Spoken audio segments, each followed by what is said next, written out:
This is SpaceTime Series 28, Episode 68, for broadcast on the 6th of June 2025. Coming up on SpaceTime, confirmation of modified Newtonian dynamics as a viable alternative to dark matter.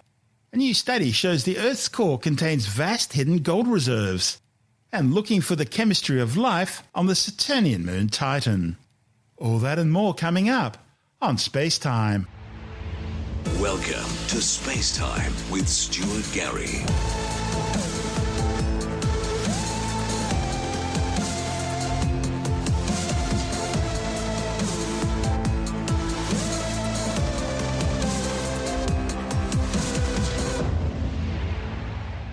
A new study has provided more evidence that the hypothesis of modified Newtonian dynamics, or Mond, could provide a plausible alternative to dark matter. Dark matter is one of the biggest mysteries in science today. It's a mysterious invisible substance which only interacts gravitationally with ordinary so-called baryonic matter, providing the additional mass needed to, for example, stop galaxies from flinging apart as they revolve. And there's a lot of it, making up over 85% of all the matter in the universe. And that's disturbing for science, because it means less than 15% of the universe is made up of the stuff we know, the normal baryonic matter, the stuff stars, planets, houses, trees, cars, cats and people are made of. The problem is scientists have no idea what dark matter is. There are several subatomic candidates for it, but there's no proof. And that's where modified Newtonian dynamics, or Mond, comes in. Now, Mond is a theory that proposes a modified form of Newton's laws to account for the observed properties of galaxies. Mond was developed back in 1982 by Israeli physicist Mordecai Milgrom. Milgrom noted that galaxies' rotational curve data, which seemed to show the galaxies contain more matter than is observed, could also be explained if the gravitational force experienced by a star in the outer regions of a galaxy decays more slowly than what's predicted by Newton's law of gravity. So Mond modifies Newton's laws for extremely small accelerations which are common in galaxies and galaxy clusters. And this provided a good fit for the rotational curve data, while at the same time leaving the dynamics of, say, our solar system with its strong gravitational field intact. The new research, reported in the Astrophysical Journal, looked at wide binary stars with separations greater than 2,000 astronomical units, which are interesting natural laboratories for allowing a direct probe of gravity at low acceleration weaker than about 1 nanometer per second squared. By the way, an astronomical unit, well, that's the average distance between the Earth and the Sun, about 150 million kilometers or 8.3 light minutes. And that's where the new method comes in.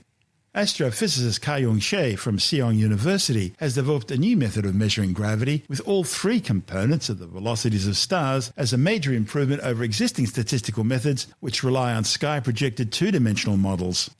The new method derives directly the probability three-dimensional distribution of gravity between a distant pair of stars in a binary system. Shea says existing methods to infer gravity have the limitation that only the sky-projected velocities are being used. And so they have limitations in accounting for the uncertainties of factors, including stellar masses, to derive the probability distribution of a gravity parameter. This new method overcomes these limitations. Until now, the motions of wide binaries could only be measured in a sort of snapshot method, observed only at a specific phase of orbital motion. That's because of the very long orbital periods of these binaries, which ideally should be observed for the full orbit. And that's where the new method comes in. It requires accurate values for a third velocity component, the line of sight or radial velocity. So only wide binaries with precisely measured radial velocities could be used. Now, to test the model, Shea looked at 300 wide binaries with relatively precise radial velocities, which were selected from the European Space Agency's Gaia Database 3 release. Shea found that for wide binaries whose stars orbit each other with an internal acceleration greater than about 10 nanometers per second squared, the inferred gravity is precisely Newtonian. But for an internal acceleration lower than about 1 nanometer per second squared, or a separation greater than about 2,000 astronomical units, the inferred gravity is actually about 40 to 50% stronger than Newton. The significance of this deviation is 4.2 sigma, meaning that standard gravity is outside the 99.997% probability range, and that just happens to match the predictions of Mond. Shea says the findings are encouraging enough for further investigation. This is SpaceTime. Still to come, a new study shows that Earth's core would contain vast amounts of gold reserves, and plans to look for the chemistry of life on Saturn's moon Titan. All that and more still to come on SpaceTime. This episode of SpaceTime is brought to you by Insta360, the trailblazers in 360-degree action camera technology. Their latest model, the Insta360 X5, is engineered for extremes. In fact, it's not just an upgrade, it's a whole new level of rugged. With an ultra-tough user-replaceable lens, you can finally take risks with your shots and not worry about the gear. Dust, drops, debris, it's built to survive it all. And if your adventures take you below the surface, well, the X5's IP68 waterproof down to 49 feet right out of the box. No housing, no hassles. And if you want to go deeper, just add the invisible dive case, and you can capture seamless 360-degree footage all the way down to 197 feet underwater. Of course, none of this matters if your footage is shaky. That's why the X5 features flow rate stabilization and full 360-degree horizon lock, giving you silky smooth level shots no matter how intense the motion gets. It's like having a Steadicam built into your camera. Whether you're climbing mountains, diving reefs, or exploring alien worlds, the X5 is ready for anything. To bag a free 114cm invisible selfie stick worth $24.99 US with your Insta360 X5 standard package purchase, head to store.insta360.com and use our special promo code SPACETIME. But remember, you've got to be one of the first 30 standard package purchases. For more information, be sure to check out the links in our show notes. Once again, that's store.insta360.com and use the promo code SPACETIME. And now it's back to our show.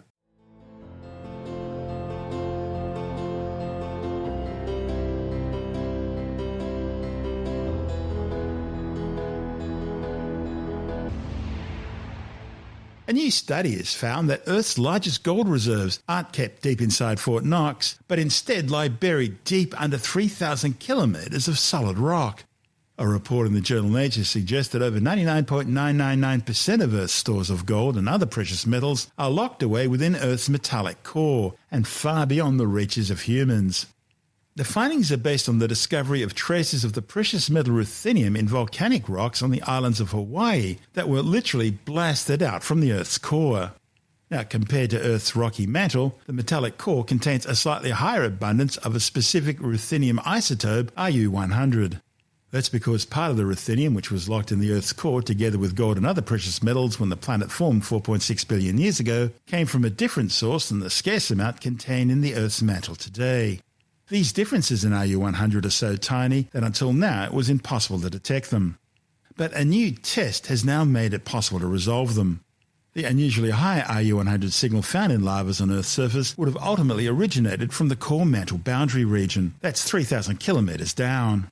The study's authors, Niels Messling and Matthias Wilbold from Gottingen University, say the results confirm that material in the Earth's core, including gold and other precious metals, are leaking into the planet's mantle above. The findings not only showed that the Earth's core isn't as isolated as previously assumed, it also proves that huge volumes of superheated metallic material, several hundreds of quadrillion metric tons of rock, originate from the core mantle boundary and then rise to the surface to form oceanic islands like Hawaii. The authors say these new findings are opening up an entirely new perspective on the evolution of the internal dynamics of our home planet. This is SpaceTime. Still to come, looking for the chemistry of life on the moon Titan. And later in the science report, a new study claims humans may have been making tools from whale bones as far back as 20,000 years ago. All that and more still to come on SpaceTime.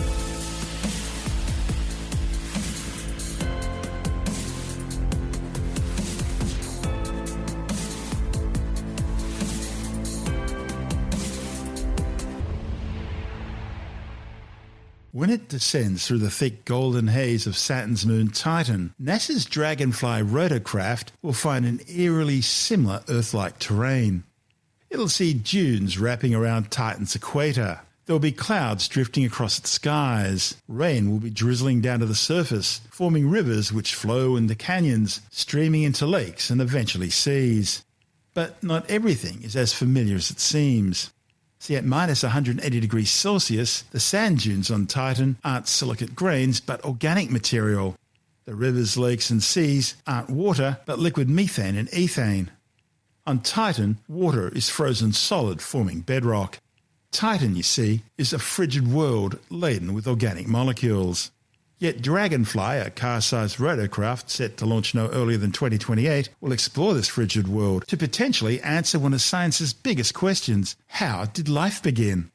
Now, I admit seeking answers about life in a place where it can't likely survive seems strange, but that's precisely the point. Dragonfly principal investigator Z.B. Turtle from the Johns Hopkins Applied Physics Laboratory in Laurel, Maryland, says Dragonfly isn't a mission to detect life. Instead, it's a mission to investigate the chemistry that came before biology here on Earth. On Titan, scientists can explore the chemical processes that may have led to life on Earth without life complicating the picture. See, on Earth, life has already reshaped everything, burying its chemical forebears deep beneath eons of evolution. Turtle says you need to go from a simple to complex form of chemistry before you can jump across to biology. But science doesn't know all the steps, and Titan will allow researchers to uncover at least some of them. In this way, I guess you can think of Titan as an untouched chemical laboratory where all the ingredients known for life, organics, liquid water and energy, exist and have interacted in the past.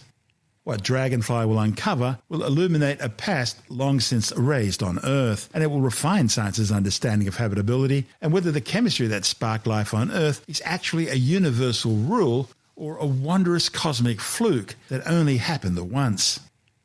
Before NASA's Cassini-Huygens mission, researchers did know just how rich Titan is in organic molecules. Huygens mission data, combined with laboratory experiments, have revealed a molecular smorgasbord: ethane, propane, acetylene, acetone, vinyl cyanide, benzene. These molecules all fall to the surface, forming thick deposits on Titan's frozen water bedrock. And scientists believe life-related chemistry could have started there if given some liquid water, such as from, say, an asteroid impact. And that's why scientists are looking at a specific location on Titan called Selk Crater, an 80-kilometre wide impact site. It's a key Dragonfly destination, not only because it's covered in organics, but also because it may have once had liquid water for an extended period of time. See, the impact that formed Selk melted the frozen water bedrock, thereby creating a temporary pool of liquid water that could have remained liquid for hundreds of thousands of years under an insulating layer of ice, sort of like winter ponds here on Earth. Now, if a natural antifreeze like ammonia were mixed in, the pool could have remained unfrozen even longer, blending water with organics and the impact of silicon, phosphorus, sulfur and iron to form a primordial soup. For decades now, scientists have simulated Earth's early conditions, mixing water with simple organics to create a sort of prebiotic soup and then jump-starting reactions with an electrical shock. The problem is time. Most of these tests last weeks, maybe a few months or years at most. But the melt pools in Selk Crater could possibly have lasted for tens of thousands of years. Now that's still shorter than the hundreds of millions of years it took for life to emerge on Earth, but potentially it's enough time for critical chemistry to occur. Thing is, we don't know how long it took for Earth life to be created, because conditions had to stabilise and the chemistry itself needed time. But the models show that if you do toss Titan's organics into water, tens of thousands of years should be plenty of time for chemistry to happen. And Dragonfly will test that theory. Landing near Selk, it'll fly from site to site, analysing the surface chemistry to investigate the frozen remains of what could have been prebiotic chemistry in action. Dragonfly will use a mass spectrometer to search for indicators of complex chemistry. For example, on Earth, amino acids, fundamental to proteins, appear in specific patterns. A world without life would mainly manufacture the simplest amino acids and form fewer complex ones. Now, generally, Titan isn't regarded as habitable. It's far too cold for the chemistry of life as we know it to occur. And there's no liquid water on the surface where the organics and likely energy sources exist. Still, scientists are assuming that if a place has life's ingredients and enough time, complex chemistry, eventually even life, could emerge. Now, if Titan proves otherwise, it could mean scientists have misunderstood something about how life began, and that means life would be a lot rarer than what we thought. But of course, they won't know unless they look, and that's where Dragonfly comes in. This report from NASA TV. Saturn's largest moon, Titan, has a thick atmosphere and a frozen surface rich in organic molecules. In 2034, a NASA mission called Dragonfly will arrive at Titan and study its chemical makeup. Dragonfly is a rotorcraft designed to visit multiple sites across the moon's varied terrain. At each new landing site on Titan's surface, Dragonfly uses a pulsed neutron generator and onboard gamma-ray sensor to detect key elements such as carbon and hydrogen in organic materials or oxygen in water ice. Dragonfly determines if there are well-defined layers of these materials just below the lander. For a closer inspection, Dragonfly uses its drill to generate tailings from Titan's hard, frozen surface. These surface samples can then be ingested through the pneumatic system, carried with Titan air into the chilled sample lines and to the sample collection carousel. One of the carousel sample cups is placed in a pneumatic port. The cup captures the surface material from the cold air stream and transfers it to the chemical laboratory for measurement. Pulses from a laser release large organic molecules from the surface sample for analysis in the mass spectrometer. The mass spectrometer sorts molecules by mass and measures diagnostic fragments that tell Dragonfly the kinds of chemical components that are present in the surface and whether there are molecules of prebiotic interest. For those potential prebiotic samples, a new cup is placed into an oven and heated to release molecules into a gas chromatograph, where they are sorted for size and type before entering the mass spectrometer. This advanced separation of organic components includes isolating molecules with the same formula but different chiral arrangements, or handedness. Having a preference for one-handedness over another is a key biosignature for life on Earth. When the chemical analysis is complete, Dragonfly may choose to take another surface sample or find a new location on Titan to investigate.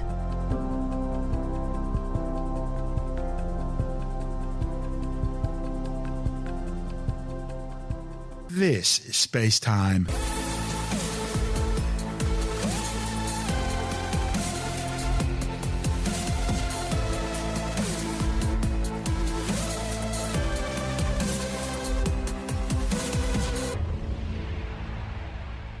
And time now to take another brief look at some of the other stories making news in science this week with a science report. A new study claims humans may have been making tools from whale bones for at least the last 20,000 years. The findings, reported in the journal Nature Communications, are based on an analysis of 83 bone tools and 90 additional bones excavated from dig sites around Spain. The authors claim that these objects could represent the earliest human use of whale remains. The bones came from at least 5 species of large whales, including sperm whales, fin whales, blue whales, and right or bowhead whales. Interestingly, a chemical analysis of the bones also showed that the feeding habits of the whales were slightly different from those species living today. Scientists have for the first time used a quantum computer to simulate the chemical dynamics of real compounds, which could lead to new drugs and medical treatments. A report in the Journal of the American Chemical Society claims the creation of new drugs or medical treatments are among the greatest promises of quantum computing. The research is a vital step towards modelling more complex molecules and designing bespoke chemicals that could lead to improved sunscreen or skin cancer treatments. A new study has found that biodiversity in Antarctic soils may be much greater than previously thought. The authors used DNA sequencing to measure biodiversity in some of the driest, coldest and most nutrient-poor soils, weathered debris in front of a glacier in Antarctica. They found a range of previously unsuspected interactions between different organisms, and these results imply that new mutually beneficial relationships play an essential role in shaping this system. A report in the journal Frontiers in Microbiology claims the findings indicate biodiversity in Antarctica is far greater than previously thought. One of the most famous sea battles of the Second World War was the Battle of the Denmark Strait, which occurred on the 24th of May 1941. It involved the British Royal Navy battleship HMS Prince of Wales and the battle cruiser HMS Hood. They fought the Nazi Kriegsmarine battleship Bismarck and the heavy cruiser Prince Eugens as they were attempting to break out of the North Atlantic between Greenland and Iceland in order to launch attacks on Allied merchant shipping. At the time, the Hood was celebrated as one of Britain's greatest all-time warships, a floating recruitment poster exemplifying the might of the Royal Navy. In fact, it had travelled the world, showing how Britannia ruled the seas. Yet, less than half an hour after intercepting and engaging Bismarck, the Great Hood was sunk, going down in just 3 minutes with 1,415 crew on board, only 3 of which survived. It was a massive blow to English pride at a time of war and a huge propaganda boost for the Nazis. And this is where this story gets interesting. It's claimed the news of the sinking of the Hood was broken not by official channels, but by a Scottish medium, Helen Duncan, who was promptly arrested and charged with, of all things, witchcraft in order to keep it quiet. And as Tim Mendham from Australian Skeptics explains, that brought her to the attention of no one less than Prime Minister Winston Churchill. And that resulted in the media beating up the story of Winnie and Britain's last witch. Apparently, Winston Churchill, who was Prime Minister of Britain during the Second World War, wrote a memo to the courts here asking about why they were harassing a particular lady who was classed as a witch. Her name was Helen Duncan. She was born in the late 1800s, and she'd been around doing spiritual meetings, seances, that sort of stuff, calling up the dead. And during the war, she happened to mention to someone from the Admiralty about a ship sinking. Now, the details are a bit vague as to how much detail she had, but she said that a ship had just sunk, and that the person from the Admiralty then said, what, phoned up and found out that no one had heard of it yet, but it turned out to be true. Now, like a lot of stories, it might be embroidered a bit, but anyway, they charged her with the Witchcraft Act, sort of designed to keep people like her off the streets, and then Churchill wrote an email saying, what are you doing about this witch? Why are you harassing this witch? Actually, what he was saying about why are you wasting court time on such a stupid little thing, and he called it obsolete tomfoolery during this rather serious period of the Second World War. She was fined. Actually, she was put in prison for a short time. When she got out, she continued practicing for a bit, but not that much longer. The story was that she had a good reputation. Someone was saying that actually the court case gave her a better reputation. It caused a lot more business. Her family, descendants are very much supportive of her. But the story goes, it's pretty much the people who went to see her who were convinced were from a mixture of backgrounds. Some of them pretty ordinary people, some of them in high positions, believed her. Others who had tested her didn't believe her. There was a famous ghost hunter named Henry Price, who was around that time in a lot of famous cases, and he investigated her and he found out that she was, in his point of view, she was a shonk. She was a fake. This is a time when spirituals were... A case of she was listening to propaganda radio from the Germans, and they boasted that the Bismarck had just sunk the hood, and she started boasting about that herself, and at that stage the Admiralty hadn't been told that the hood had been sunk, and they wanted to know how she found out, and there was no actual law they could charge her with, so they dug up this thing from the, 1735, the Witchcraft Act? That's right, yeah. A pretty old act. It was actually still in place in Australia too for a long time, actually, and I think in one state it was only taken out about 20 years ago. They thought it was a bit silly law. No one had ever been charged under it for a long time. The issue was, where did she get her information from? Maybe she heard it from other sources, German sources or whatever, or maybe someone in the know told her before it became common knowledge. And you often wonder about some of these stories being a bit embroidered as far as the chronology goes, as far as, what's the order of things, how much detail did she give, etc. So this thing about this story that came out recently, Winston Churchill got involved in this court case, so this case against the witch, not really true. He wrote a memo, probably took him about 3 minutes, dictating it to somebody saying, really, don't you have more important things to do? And that was probably it. That's Tim Mendham from Australian Skeptics.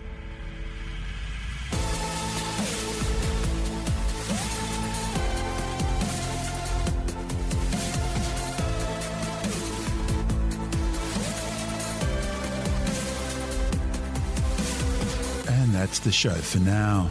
SpaceTime is available every Monday, Wednesday and Friday through Apple Podcasts, iTunes, Stitcher, Google Podcast, Pocket Casts, Spotify, Acast, Amazon Music, Bytes.com, SoundCloud, YouTube, your favourite podcast download provider, and from spacetimewithstuartgary.com. SpaceTime's also broadcast through the National Science Foundation on Science Zone Radio and on both iHeartRadio and TuneIn Radio. And you can help to support our show by visiting the SpaceTime store for a range of promotional merchandising goodies, or by becoming a SpaceTime patron, which gives you access to triple-episode commercial-free versions of the show, as well as lots of bonus audio content which doesn't go to air, access to our exclusive Facebook group, and other rewards. Just go to spacetimewithstuartgary.com for full details. You've been listening to SpaceTime with Stuart Gary. This has been another quality podcast production from Bytes.com.